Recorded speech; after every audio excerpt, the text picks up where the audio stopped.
Čempionāta kopvērtējumu runājot, mums situācija tur ir stabila, bet šis tituls vēl nav kabatā. Līdz ar to tas veido arī stratēģiju uz šo ralliju.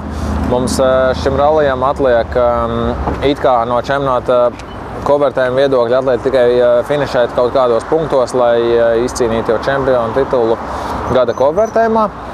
Un ar šādu, apmēram šādu ideju mēs arī izejam uz startu šajā posmā, kad mums nav obligāti jācīnās par uzvaru. Tomēr no otras puses mēs brauksim tik ātri, cik jutīsimies labi un komfortabli un droši. Vai šoreiz mēģināt kaut ko apsteigt un kaut ko pierādīt un parādīt, es domāju, ka laikam nav īstā reize, jo Andris ir diezgan stabili priekšā un viņam, domāju, ka jāļauj braukt un uzvarēt. Un mums savukārt ir jāmēģina saglabāt savu otrā vieta. No to pakāpšanos uz augšu ir diezgan problemātiski, jo Māris ir pietiekami daudz atrāvies. Sacensība kā tāda, protams, mēs mēģināsim nobraukt maksimāli ātri. Par kopvērtējumu būtu labi, ja mēs paliktu tur, kur mēs esam tagad. Iepriekšējā sacensībā mums sanāca apgāzties, un es domāju, ka, protams, kaut kādas sekas tas būs atstājis. Es domāju, uz ātrumu, uz braukšanu, gan man kā pilotam, gan stūrmanim. Tā kā ir jāiesāk tā diezgan, es domāju, piesardzīgi, bez liekiem kaut kādiem atgadījumiem un jācenšas stabili nobraukt šo sacensību. Mēs brauksim pirms pirmās sporta mašīnas, tā saucās pēdējā nulī, kas sagatavo tiesnešus, lai varētu precīzi, laiku uzņemt tālākajām sporta mašīnām. Viņai jābrauc ir ne ļoti ātri, kaut arī mums fiksēs laiku, bet jābrauc tā, lai mēs netraucētu pirmajā sporta mašīnā. Tas nozīmē, ka tomēr ātri ir jābrauc. Sākās viss ceturtdienā ar testa ātrumposmu, to saucamo shakedownu.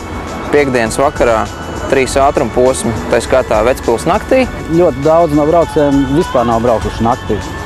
Un Vecpils kā ātrumposms pa dienu jau ir ļoti sarežģīts ar dažādām līkumu un tramplīnu kaskādēm kopā. Ja tu dienā brauc, tu tomēr var pāris līkumus varbūt uz priekšu redzēties kaut kādiem pāris tramplīniņiem.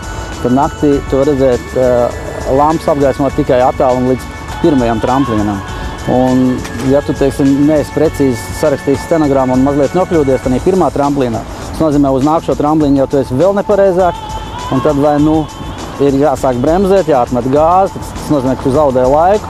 Arī, ja tu esi ieliedis grāvī, tad mēģini tikt no grāvā ārā, bez kaut kādām tālajošākām sliktām sekām. Citreiz naktis iet, citreiz naktis neiet. Tas ir atkarīgs, cik precīzi, cik veiksmīgi ir izdevusies pierakstīt stenogrammu, ņemot vērā to, ka naktis ātrumposms ir Vecpils ātrumposms, kas ir pietiekami ātrs, pat ļoti ātrs, tikpat sarežģīts.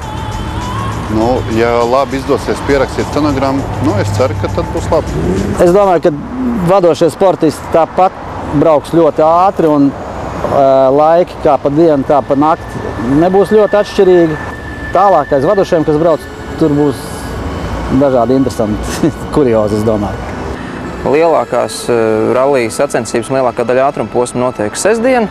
Liepājas rajonā, Priekulas pusē, Nīcas pusē un Liepājas ostā. Sestdienas vakarā apbalvošana un nakts manevri festivāls pilsētas ielās. Mēs Liepājā cenšamies ralliju tomēr veidot kā svētkus, un lai sportisti, mehāniķi un komandas varētu pēc finiša arī atpūsties un savā starpā pasēdēt un nedaudz parunāt.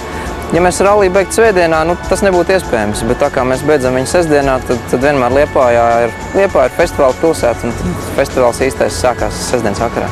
Sacensības atbalsta Latvijas dzelzceļa ritošā sastāva serviss, SEB Leasings, Neste, Liepājas osta un Skandia Motors.